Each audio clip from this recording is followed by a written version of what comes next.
made time to join us online. Thanks.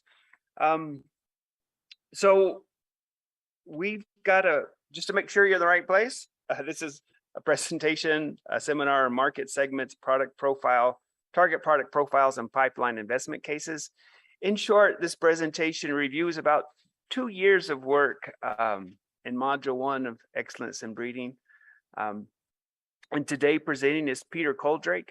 Peter has led the interim lead for Module 1 for the past 2 years. Prior to joining EIB, Peter worked about 34 years at Corteva Agriscience in breeding and leadership positions in portfolio management and strategic marketing. So I'd like to call Peter up. Peter, we've got about 20-25 minutes for the presentation, and then we'll open things up for some questions from the audience. So without further ado, Peter. Great. Thank you, Jason. Thanks to Jason and Allison for the opportunity to give this presentation. And also good morning, good afternoon, good evening to everybody that's online. So we'll go through this fairly quickly.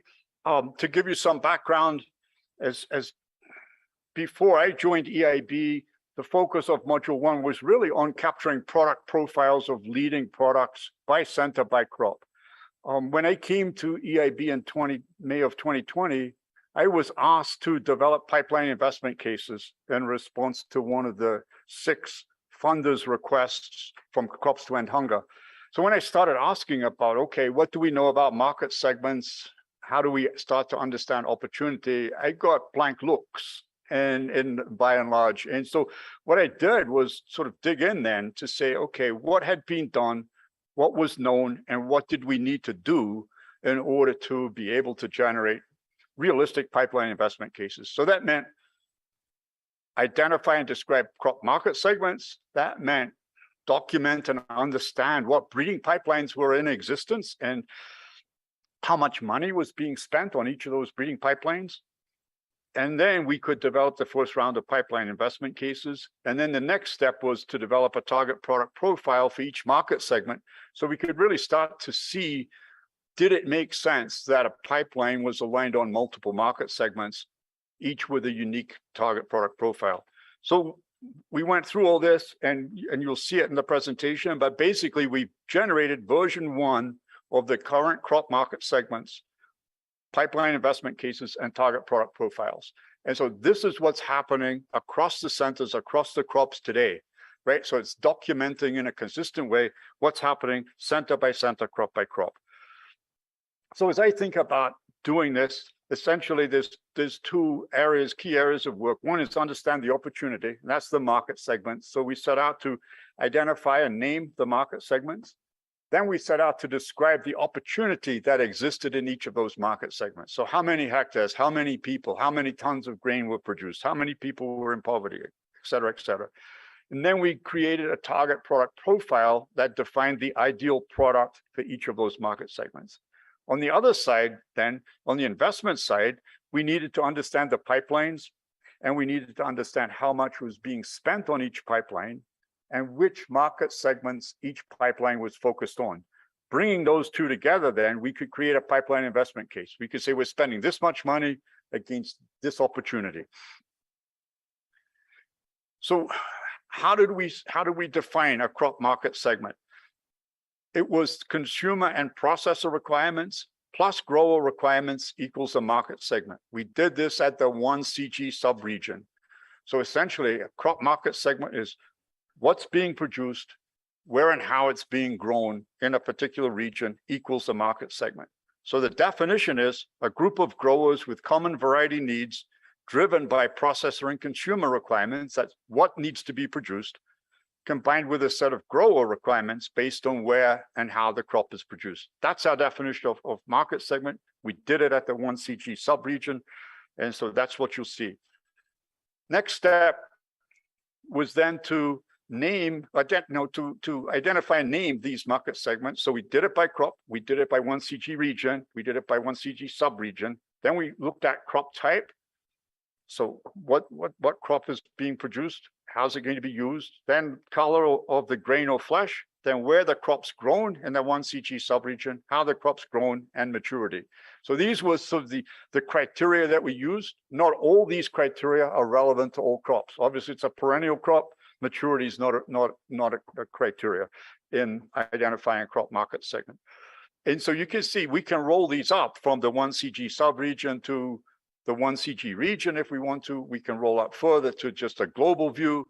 And as we start to work with NARS, we can go down from that 1CG subregion to country level view. So if we keep this same criteria for how to identify and describe a market segment, we can roll up or down as needed. This is just an example of the naming approach. This is for groundnut in East Africa. So the columns that are in the orange font are where there's a difference between the market segments. So you can see for groundnut, the crop type is either for food or oil. Where it's grown is broken out by altitude. So we've got low altitude, mid altitude, mid to high altitude. And then we've got 4 different maturities. So you can see the logic and how each one of those drives a unique market segment. Each one of those unique market segments will drive a unique target product profile for the ideal product needed for that particular market segment. So what did we come up with? We came up with 428 market segments when we looked across 8 centers, did it at the 1CG subregion and did it across 25 crops. Next step was then to describe these market segments. And so the descriptors that we used, and these are by no means all the descriptors, this was just a set that we used in the trial process here, were hectares, were production in tons. So we got the average yield from the breeding leads in a region. And so then we could calculate production. We could calculate value using average selling price. We looked at total and rural population. We looked at total and rural population in poverty, total and rural population undernourished. And then we calculated the number of people that were actually in the market segment footprint. So in the hectares that the crop was grown on for that particular market segment. And so we got the total population in the market segment footprint, and then also could calculate the number of that population that was either in poverty or undernourished. So these are the criteria that we use to describe the market segment in version 1 of this activity. Then we created dashboards. And so this is a market segment dashboard. You can see on the left, it pulls up spring wheat. It gives you the option to select CIMMYT or Akata. It gives you the option to select the 1CG region and then the 1CG subregion in it. You can see hectares, production, value, population, poverty, population undernourished, right? So don't expect you to read it, but this is an example of what you get if you pull the dashboard up, right? And so I have to give a shout out to Agnes for building these dashboards and pulling this data from rows and rows of Excel file into something that's visual and lets you easily see the differences between these market segments. How can we use this data? So we can think about using the data for market segments within a crop, and we can think about using it across crops. So if we look at within a crop, this is the hectares for market segments in South Asia for spring wheat. And you can see there's 4 of them, quite different in the area. I'd ask you to look at the top one and the second one. And so the second one is about 50% of the area of the top one. So just keep that in mind. If we go and pull in then for the same market segments, the population, total rural or market segment population that's in poverty, then you can see on the right-hand side that the number of people in poverty in that particular market segment is 80% of the first market segment. So this is an example of picking a different descriptor can put a different level of importance on the market segment. So if we're wanting to have an impact on reducing poverty, then you might say, I need 80% of the effort on that second market segment that I have on the first one. If you just went on hectares, you may say, hey, the second one's 50% the opportunity of the first one. So just giving you an example of how we can look at this and how you can, by picking and choosing the descriptors, you can put a different weight on the importance of a given market segment. If we look at cross market segments, this is all the crops that are in Southern Africa. And so across, I think there's 15 crops There's 53 unique crop market segments that exist in the 1CG sub-region of Southern Africa. What we did was go in to those and pull out the top 10 market segments based on each of those descriptors. So we pulled out the top 10 market segments on hectares, the top 10 market segments if we look at total population, down the list. And what we found is that by picking the top 10 across those descriptors, we selected 15 of the 53 crop market segments in Southern Africa, right? And so then you can start to look at it and say, okay, within the ones that we selected, there was a set that consistently ranked high across all the descriptors. And so you can see there's 4 crop market segments in Southern Africa that consistently ranked 1, 2, 3, 4, or 5 across all those descriptors. Then if you go in and say, well, okay, let's pull out the set of market segments that at least ranked in most, if not all, of the descriptors. So you get 3 more market segments that come up. You can see in the highlighted in yellow that there's one of those market segments that rated quite high if we just looked at the market segment footprint. So if we looked at the market segment footprint for population in poverty or population undernourished, then that sweet potato market segment ranked higher than some of the others. So we just kept going through this and said, okay, let's look at the market segments that ranked in the top 10 for all the market segment footprint descriptors. And so we pulled out 4 more. And then we said, let's look at market segments that had some ranking somewhere. And so there's another 4 that came up. So this is the 15 top market segments out of the 53 in Southern Africa. So it's just a way to look and compare and say, if you were to go and think about investing in Southern Africa, which would be the most important crop market segments that exist in Southern Africa. So then let's switch and jump into pipeline investment cases. What we did here, we've talked about this. One side of it is looking at the opportunity where the reporting unit is market segment. We can have a lot of different data views. We've walked through the descriptors that we used. Once we expand this, we could have descriptors around sustainability, gender, climate change, a number of other descriptors that we could develop. On the investment side, it's a pipeline and it's the dollars invested per pipeline, right? And so having those 2 sets of information lets us calculate a pipeline investment case. What we need to do is align the breeding pipelines and to the market segments. And so the way we define breeding pipeline, it's the sum of the breeding efforts focused on a market segment / target product profile, or a group of similar market segments with very similar target product profiles that ends in the identification of a distinct variety that will be positioned in the marketplace. So the simplest one is on the left, you've got a pipeline that's serving a single market segment. As you work your way across, you can have a pipeline serving 3 market segments. You can have a pipeline that's basically comprises of 2 breeding efforts, each of them focused on the same market segment. And then on the far right, you can have some market segments that simply don't have a pipeline focused on them at all. They exist, but there's no breeding work being done for those particular market segments. So we came up with 119 breeding pipelines that were identified. We aligned those 119 to 271 of the 428 market segments. And there was 101 crop market segments that were the crops that ICRASAT was working on that we don't have the CIMMYT Advisa breeding pipelines established for those crops yet, right? So there's 101 market segments that we define working with ICRASAT that now we've got to sort of back up and say, okay, what pipelines is CIMMYT Advisa going to put in place to serve those market segments?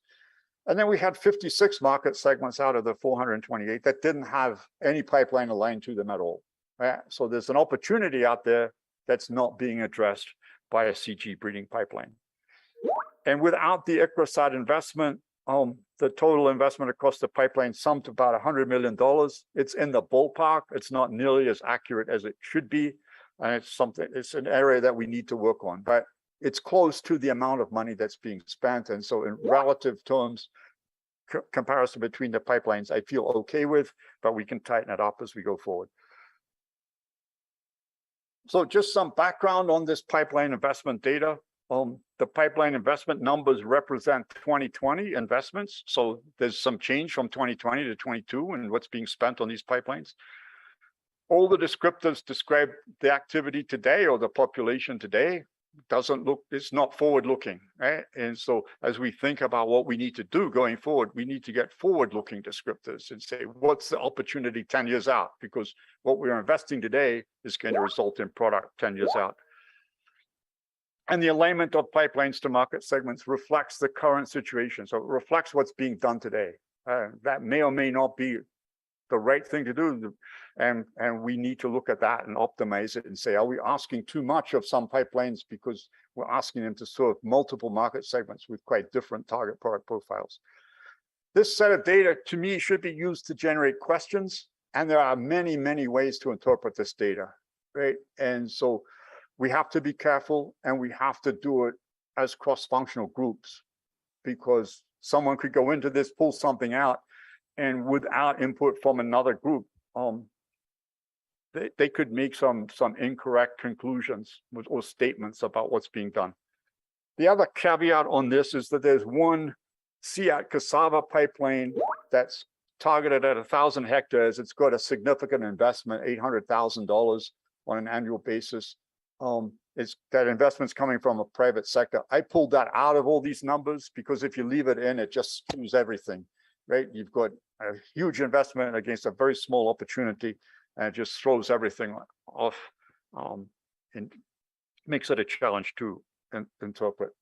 This is a diagram that Sam Stoll built for us, and it just looks at the breeding pipeline investment by center, by crop, and the thickness of the colored lines represents the size of the investment.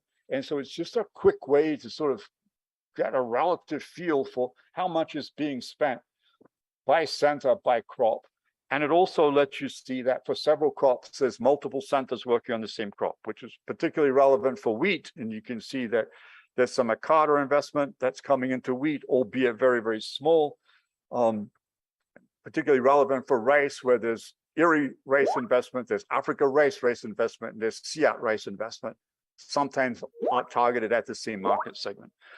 The other thing to note is a column on the right-hand side, number of pipelines, and then number of market segments so served. So in some cases, CIMMYT beans, there's 9 pipelines serving 9 market segments. So relatively simple, simplest case you can have, right? 1 pipeline serving 1 market segment. Drop down to rice, and Erie has 9 pipelines serving 24 unique market segments. Africa rice has 9 pipelines serving 33 unique rice market segments.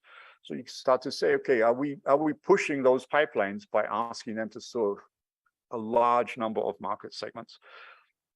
And so, it's just, to me, it's a cool way to look at a lot of data and start to get a feel for who's spending what, how many crops have we got, multiple centers spending money on the same crop, and in relative terms, does the investment sort of feel right crop by crop as you go across these different centers? Now, if we pull into the dashboards, and here's a spring wheat dashboard. So there's 5 breeding pipelines for CIMMYT spring wheat. And you can see that there's essentially 2 levels of investment in the breeding pipelines for spring wheat. One at about 2.4 million and the other one at about 1.4. At hectares, or you look at tons of production, or you look at population. And this is not to say it's right or wrong. This is just saying this is what exists today, right? And a set of data that we can start to look at and say, are we comfortable? And does a spring wheat breeding program, if we put it out there, is the minimum cost for a program, $1.4 million. And then that's the baseline. And that's what we have to spend to have a full pipeline, right? Those are the sorts of questions that this lets us look at and ask and answer. This is the second page of the dashboard. And so you can see this pipeline value on the top left, this market segment footprint. But look at the green and orange and gray bars on the right-hand side of this, which just represent the total population undernourished, total population in poverty. And as you look across there, there's a 2- or 3-fold difference in the level of investment per 1,000 people across those pipelines. And they just say, okay, no, that might be justified, right? There might be very good reason for it, but you sort of stop and think about it and say, I mean, should we be investing closer to a consistent amount per 1,000 people that are undernourished, that are in that the pipeline is serving? So again, just a set of data that puts this in a format that we can easily look at and start to ask those sorts of questions. This is a slide I pulled together for a presentation I gave the Gates Foundation a couple of weeks ago. And I hadn't done this, and it was quite surprising to me. And so what I did is I looked across all the pipelines, and I looked for the lowest, the highest, and the mean value that was there for each of the pipelines. And so if I look at investment per hectare across all the pipelines, the lowest investment that we're making per hectare in a pipeline is 1 cent a hectare, right? The highest investment that we're making in a pipeline is almost $14 a hectare. And you say, okay, well, that's a huge difference, right? I mean, I know in some cases there's big area differences, but that's a big difference from 1 cent a hectare to almost $14 a hectare for the hectares in a given market segment. I put a red box around the investment per 1,000 people in poverty in the rural population, because to me, this is perhaps a more relevant number to look at. And so here we're spending anywhere from 16 cents per 1,000 people in the pipeline that has the lowest level of investment to almost $8,000 per person in the pipeline that has the highest level of investment. And so this is just summarizing the data, right? And putting it out there for us to take a look at and say, are we really comfortable with the way that we've got the portfolio of investment aligned to the opportunity that exists for us as we go forward? Now, these numbers exclude that off the chart CIMMYT specialty starch pipeline, and they also exclude the ICRISAT pipelines because as they come into CIMMYT Advisa, we don't have the pipeline investment determined for those pipelines, and we haven't identified which market segments we're going to target. So, just an interesting table to start to look at this and say, okay, have we really optimized the investment that we're making in pipelines relative to the opportunity the pipeline's serving? This is just a chart. I went in and pulled out the 20 pipelines that had the lowest level of investment per 1,000 people in poverty in the rural population. You can see the one in red is Akata durum wheat for South Asia, drylands with limited irrigation.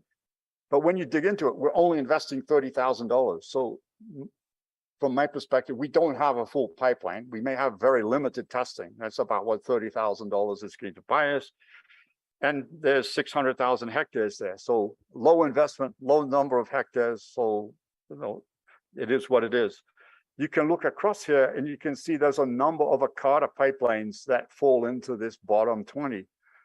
But from my perspective, what we have to think about is that there's also an investment from CIMMYT wheat that's focused on a lot of these market segments as well. So ideally, what we need to do is pull together not a center by crop view of this, but a crop view of this and say, okay, how much do these pipelines go away if we were to merge the two pipelines and say, what really are we investing in durum wheat for this set of market segments that fall in South Asia dryland between CIMMYT and Akata? And then I think we'd see a different number, right? And we could be happy with that number.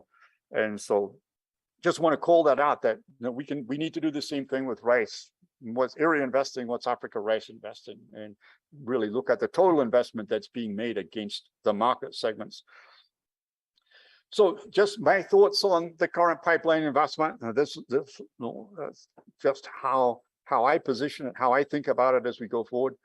We need to get alignment from the funders and the decision makers on what descriptors do they really want to use to prioritize these market segments, right? And we can have a lot of different descriptors, but is it we're trying to end hunger? Is it we're trying to reduce poverty? Is it we're trying to target based on hectares?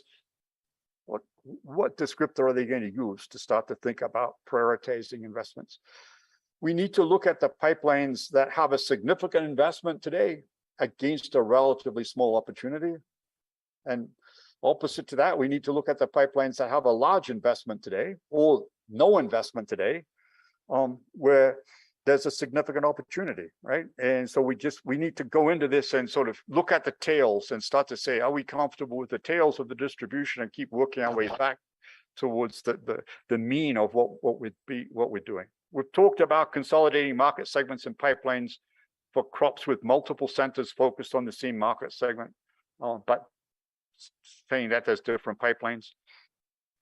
We really need to get a better understanding of the investment in a breeding pipeline by crop. Not all crops have, I mean, we can't say that a pipeline is $2 million across all the crops. There's quite different levels of investment needed crop by crop to have a realistic full breeding pipeline. And then from my perspective, we need to think about developing scenarios of pipeline investments, not a huge number, but just start to think about some scenarios. And one could be, hey, we want 10% of our investment focused on Latin America, 30% focused on Asia, South Asia, and 60% focused on sub-Saharan Africa, right? And so if that's sort of a guiding principle, what would that scenario look like? Another scenario may be, hey, we want to invest in all the crops that growers are growing in sub-Saharan Africa. What would that look like, right? So you can come up with 2, 3, 4 different scenarios and say, how would we develop an investment portfolio if we were to try to achieve that particular scenario? So think about it like your personal investments, right? You've got X dollars to invest. You're not going to put all the dollars in one place. You're going to pick and choose, some in the stock market, some in the bond market, some in the bank, some in real estate, right? You're making conscious choices based on a scenario. We need to think about scenarios that we could develop and would summarize this data and then ask funders to choose between scenarios, not ask funders to choose between 120 different options, right? That's too much for anyone to really start to digest and think about. We need to do some heavy lifting and give them some choices at a scenario level. Long term, we need to look at future descriptors. And for me, those future descriptors need to be 10 years out, right? What does the opportunity look like 10 years out? Because we're investing for that opportunity today. We need to capture and debate the assumptions that will drive future market segments, right? And we need to get aligned that we agree with the assumptions that we believe will drive future market segments. Then we need to identify those market segments, describe the opportunity we think that will exist, and then come up with an ideal pipeline investment against that opportunity that's 10 years out for market segments that we believe will come into existence in 10 years' time. So just some thoughts about, we've described what's happening today.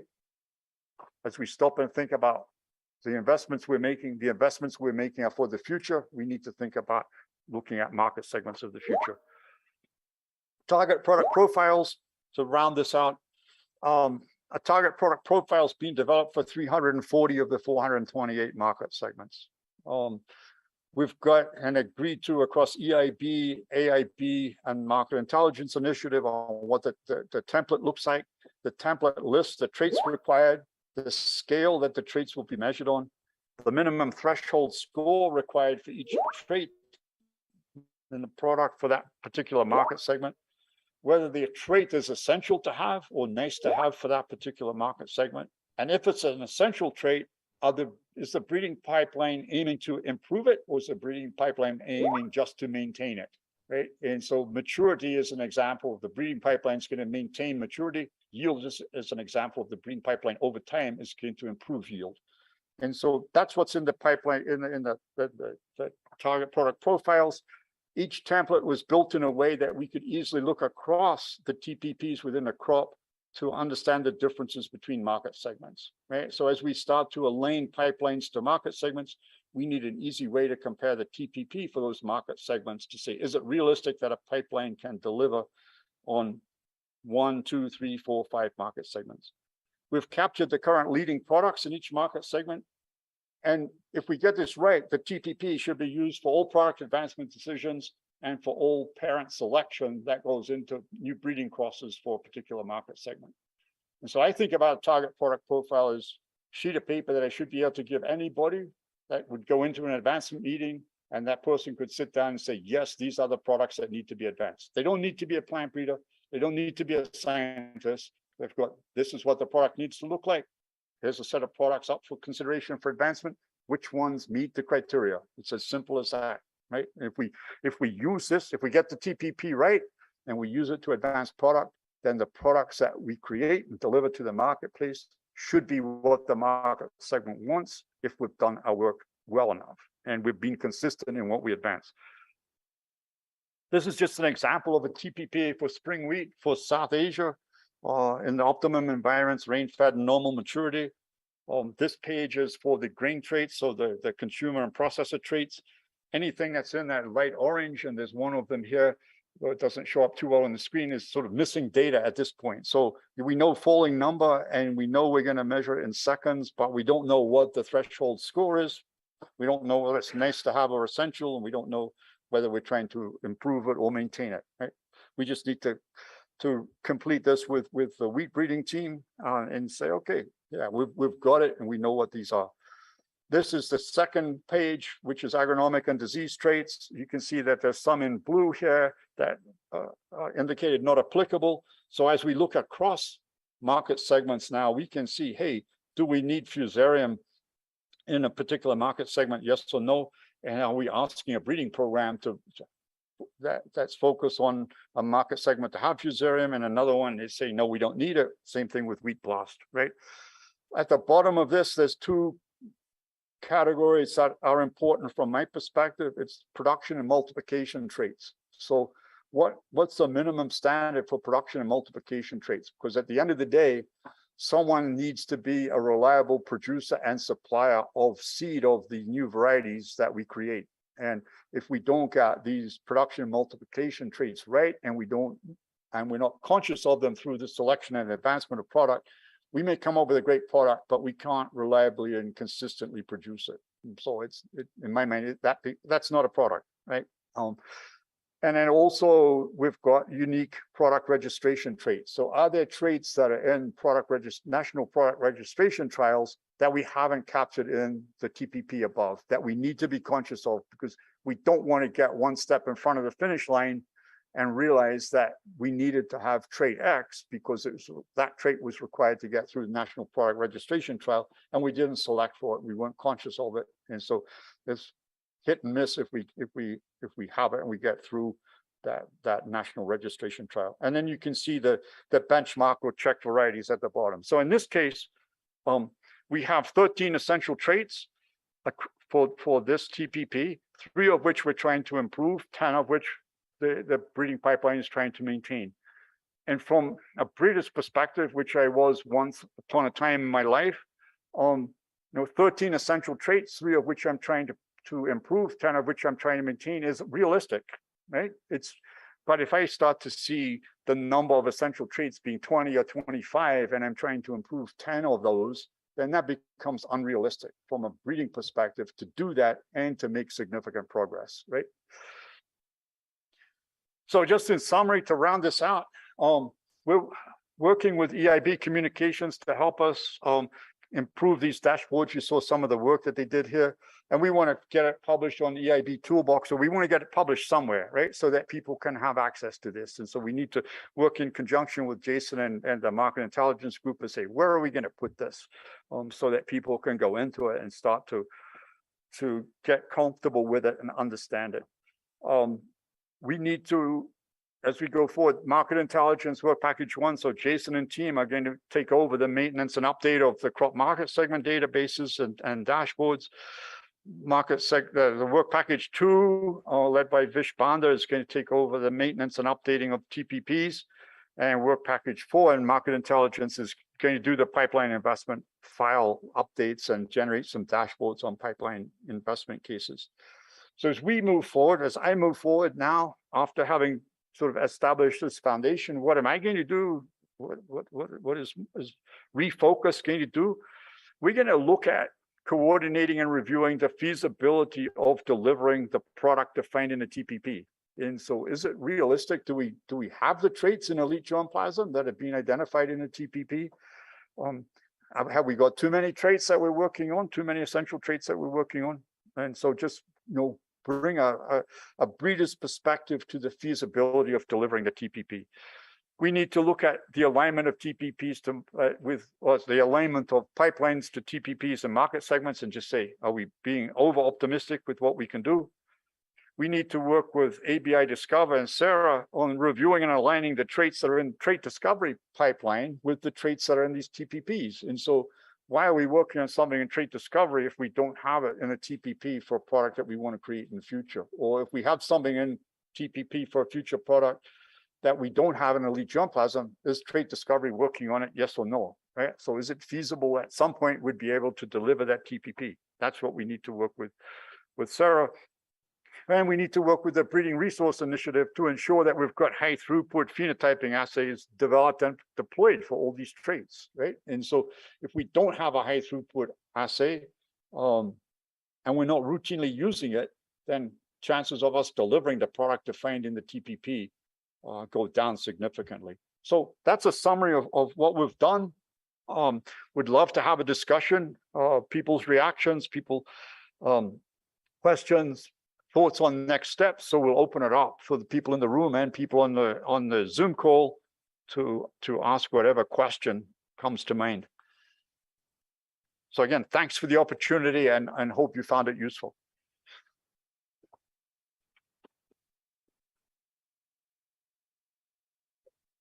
So maybe we'll try a couple questions in the audience, and then we have some questions on Okay, Sarah, but they've answered you guys. They want to.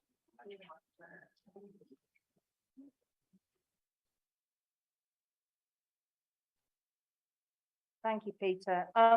Question about the definition of your market footprint. I mean, at the moment, your market footprint relates very much back to the growers.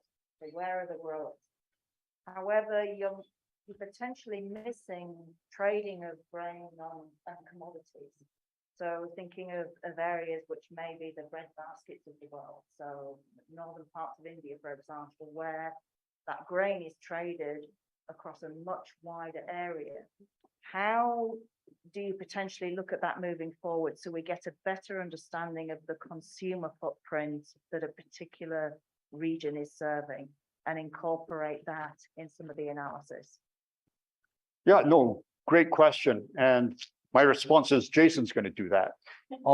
But it needs to be done. But on the flip side, key reason I did the market segment footprint is because I was thinking about if our goal is really to serve subsistence farmers aren't selling product. They're growing it to feed their family, right? And so if the goal is really subsistence growers, then the growers in that footprint that are producing that crop are the target audience, right? So that's the reason I did that calculation.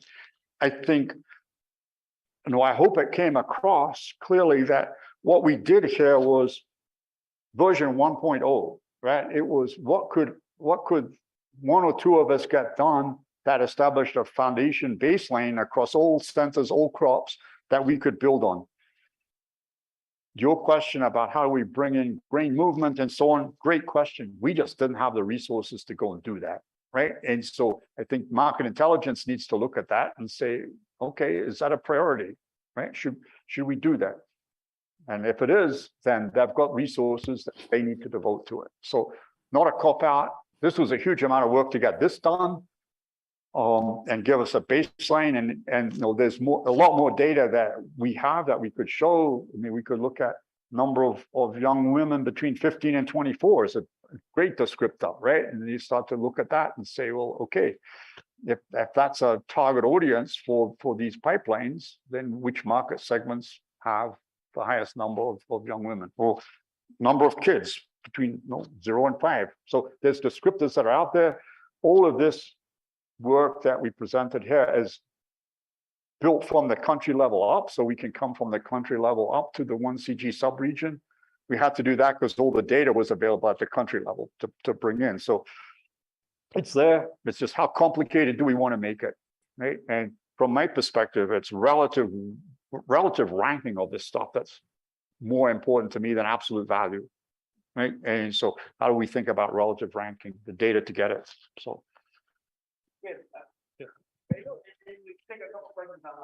Yeah, thank you, Peter. My comment about the area covered versus number of farmers or the people. So if you see the spring wheat pipelines, the pipeline 1 and 2, so perhaps the area wise, pipeline 1 has more area, but less number of farmers.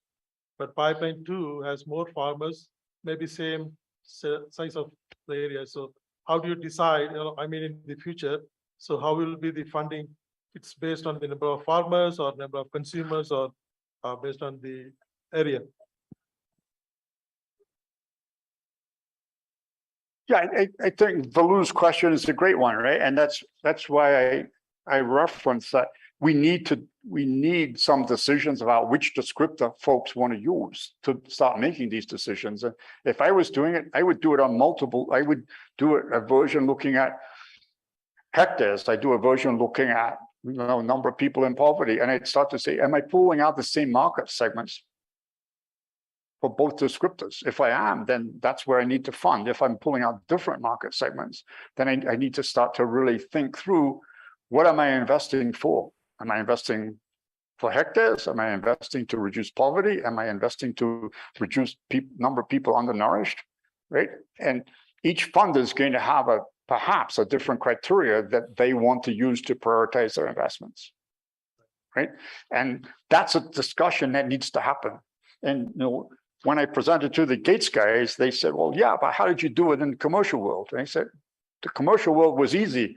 I looked at my margin opportunity by market segment, and I chose the market segments that had the highest margin opportunity, right? That's what drove the business. We're here, we want to maximize the margin that came back to the business. So that's, now, when I say that, we also had some other drivers to say, hey, we wanted to move from 70% of margin coming from North America to 40%, 50% of margin coming from outside North America. So that's one of these scenarios, right? How would we invest if we wanted to change the percent of margin that we were getting in different parts of the world? So, this question is what this data was designed to do, right? Is to put some data out there so that we can look at it and say, but what if we did this? What if we did that? What if we made another choice, right? And that's what we've got to do. But also, if you look at, the otherwise, the surplus wheat from the market segment 1 will also go to the segment 2. Yeah, so exactly. That's back to Sarah's comment, right? I mean, there's all sorts of dimensions that you can take on this, right? I think my challenge to the market intelligence group is not to do a huge deep dive on one, but to do it across everywhere at the same level, so that we can compare apples to apples to apples to apples, right? If we know intricate detail about the wheat grain movement between two market segments, but we know nothing about where maize may move or something, we can't make a comparison, right? So we've got to have a common level of data and a common level of understanding across all, if you're going to start to pick and choose where you put your investment, right? So great question. Allison. I don't know if this is fine. A kind of follow-on question, which isn't my question, to Valu's question. Can you use that different investment versus area, et cetera, in a scenario, but then can you change the financial value and say, because I guess it would show up what was ranking high across all of them, that you kind of put a divider on current investment. Anyway, that's just, we can follow up on that. But there's lots of ways that you can look at it, right? And that's, I think, the beauty of having a group like this together to say, what if this, what if that, what if something else? I think we need a group that has multiple views on this to work together, because any one of us will bias the way that we want to look at this, right? And we need to be really careful about biasing the way that we look at it. And from a breeder's perspective, you're making some investments because there's a logic to it, right? That logic may not be clear to someone that has no idea about running a breeding program, right? And so that's the discussion that we need to have to say, I'm making this investment because. Can I quickly ask my actual question, which is like this traits that are out in future, the 10-year traits. So those are the ones that are actually being worked on now in trait discovery and pre-breeding, right? And if you look at the spring wheat breeding target product profile, and you see things like heat drought, there to be maintained, not improved. But then if you're investing $1 million in improving them in an upstream program, I don't know, I guess Sarah talked a while ago about a template to try and capture that information. How far away are we having that that kind of upstream data to feed into this? Yeah, I mean, another great question, right? And that's why I'm saying this whole presentation is about what's happening today, right? And it captures that baseline. We need the same level or an increased level of discussion about what does the future look like and how we are aligning against the future.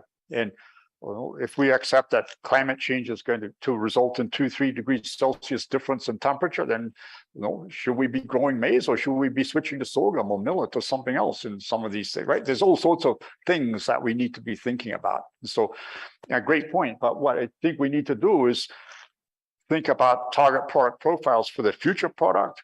And then we need to say, do we have the trait today? Yes or no? If we don't have the trait, can Sarah find the trait for us? What's it going to cost?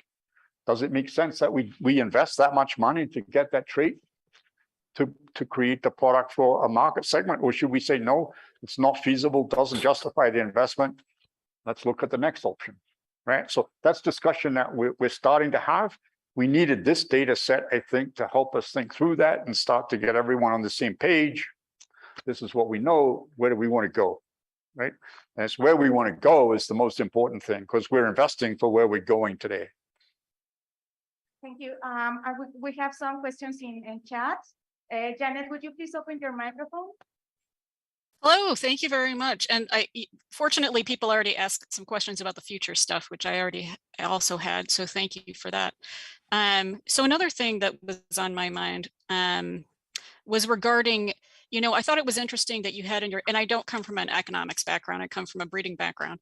But I thought it was interesting how you broke down things in terms of the amount of investment per certain market segments and such.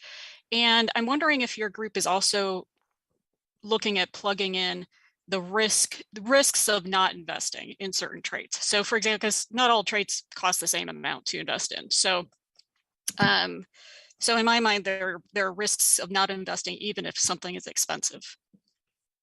No, again, a great question. And I think that's why we need to really start to drill in now to these target product profiles and say, are they right? Did we capture the traits that we need in future products? Work with Sarah, work with others to say, if we don't have it in elite germplasm, what's it going to cost? And does it make sense to make that investment? Yes or no, right? Or the alternative is to say, are there traits that we could discover that would drive a unique market segment that perhaps we didn't predict, right? So it's a two-way conversation. But to me, we should be looking at that 10 years out in all these discussions, not current, right? Because we made the investments for today 10 years ago, right? We need to be saying the investment we're making today is for products 10 years out. What do those opportunities look like? How do we get there? So, I mean, this should be foundation of how we make decisions and how we prioritize. And I think it's also the foundation for how we communicate to funders, right? I mean, if there's significant market segments that we're not investing in today that are a big opportunity, then maybe we should be investing in them. Maybe not. They need to increase the level of investment because, there's 56 market segments that are significant. So Erie, for instance, is investing only in half the market segments that exist in rice. So we're sort of, if we don't invest in for the others, we're leaving a significant opportunity with no investment. Thank you. Thank you. Thank you. Also, we can give the micro to Gideon Cruzman. He made his first question. Yes, please go ahead, Gideon. Hi, Peter. Thank you for a very nice presentation. As you can imagine, my remark is about the future, which is my area of work, and I'm really happy that you're emphasizing that very much in your presentation. That we need to look at the future and how that affects the kind of decisions you need to take today to prevent you coming up with solutions for yesterday's problems. There is, as Janet said, there is risks involved that you need to look at in terms of not investing, but there is also a lot of uncertainty. So not everything around the future is equally known. So you can, there are things that you kind of know which direction it's going, like climate change. That's fairly easy. So you know that where it's likely to become hotter or drier or wetter or whatever, and what that means for the kind of traits that are needed in crops. You also know that you can see what happens in terms of population growth. You know, where are more mouths going to be that need to be fed. You can also have an idea about how incomes will develop globally to some extent, and how that might influence the kind of diets that people want as people become more affluent. In general, if you look at what has happened in the past, people move to a bit more varied diets with more animal products. This has implications for a wide variety of crops. So these are things that need to be taken into account. The kind of thing that you were alluding to earlier. There's one thing I would like to add to this, and this is where you have you use the notion of market segments, and the market segments are the kind of focus on the market segment for the seeds. What kind of crops can be grown where, and looking at it from the perspective of, as you said, well, we're targeting the resource poor farmers. I would personally say probably not just the subsistence farmers, but resource poor farmers that do grow for the market as well. And the kind of pure subsistence farmers, though that's a dying breed. In another 10, 20 years, they're not going to be there, or very, very limited. On the other hand, we have a growing urban population that needs to be fed. So that's another target for CGIAR in terms of providing the resource poor with healthy and affordable diets. That's to a large extent an urban population that needs to be fed by the farmers both in that area as well as elsewhere. And so those are kind of things that need to come in, where you kind of have this kind of product, that you have market segments, both in terms of the producers as well as the consumers. And I'll leave it at that. Thank you. Yeah, no, I mean, great comments, Gideon. And we do need to look at those things. I think from my perspective and from my experience, as we start thinking about the future, we need the market intelligence group to capture the assumptions that they made that drove where they got to, right? And we need to continue to come back and review those assumptions and say, is this assumption still valid? Right? If the assumption is still valid, then we're on the right path. If the assumption is not valid, then we need to change it and redirect what we're doing. And so if we get the assumptions right, the rest is relatively easy. And we can have the discussion with leadership and the funders about the assumptions. And if they agree with the assumptions, then it is what it is. I fully agree with your comments about needing to understand the consumer, and that ties into other questions that we had about, well, where's grain move? Where are the consumers going to be in the future? To me, that needs to be captured in the assumptions, right? And if we get the assumptions right, then we can target. And no, we may not be perfect, but if we do it well, we can drive what the future looks like, right? No one's telling us what the future is. No one knows what the future is. To a large extent, we can create the future if we do this well, right? And that's the opportunity in front of us, is to create the future and drive towards it and deliver the greatest impact we can for the dollars that we have available to invest. So, Ken Wappel, you've waited patiently, my friend. Well, Peter, it's top of the hour. Maybe I can talk with you later. Later on. I don't want to hold on the audience too long.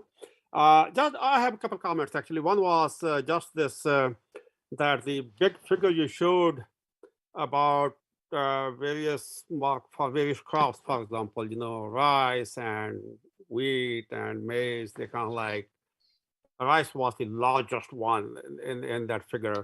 So I was wondering, because that's not a big deal in Africa. So if it's possible, you alluded to that toward the end of your seminar, that it would be good to split those pipelines by the region, like Africa and Latin America and Asia.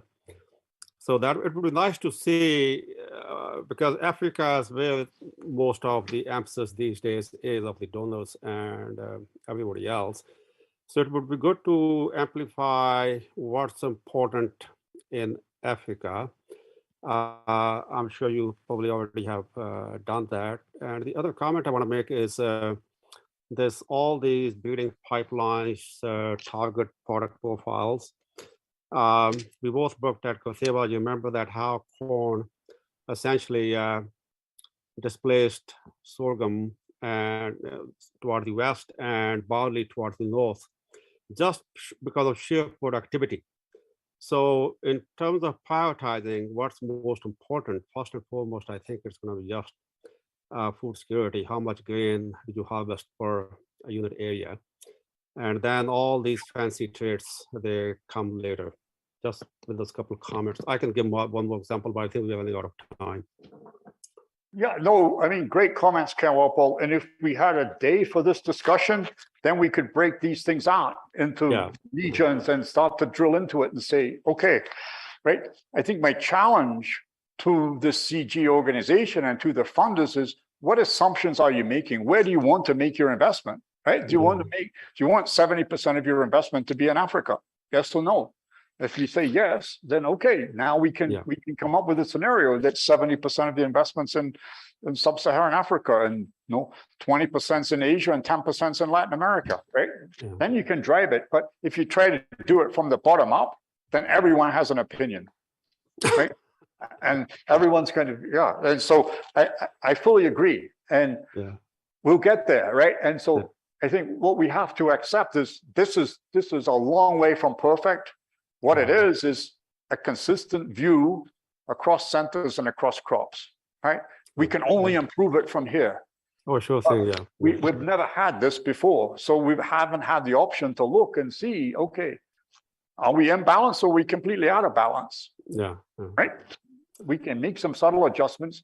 Now we need to come and say, okay, are we going to invest 70% Africa, 20% here, 10% there? Okay, that's the scenario. Someone, market intelligence, can create what that looks like. We can say, is it realistic to deliver? Yes or no? It's going to cost this much. Bang. Make your decision, right? Thank you. Thank you, Bud. Okay. We'll see you on the bike trail. A big hand for Peter. Thanks a lot. There's a lot of interest in what you're talking about, both here in the auditorium and online. For those of you online who didn't get your question answered, sorry, we ran out of time. Peter's going to be here all week, so send him an email. If you're here on campus, look for him. I'm sure he'll be glad to interact with you. So with that, we'll close, and thank you very much. Thanks, Peter.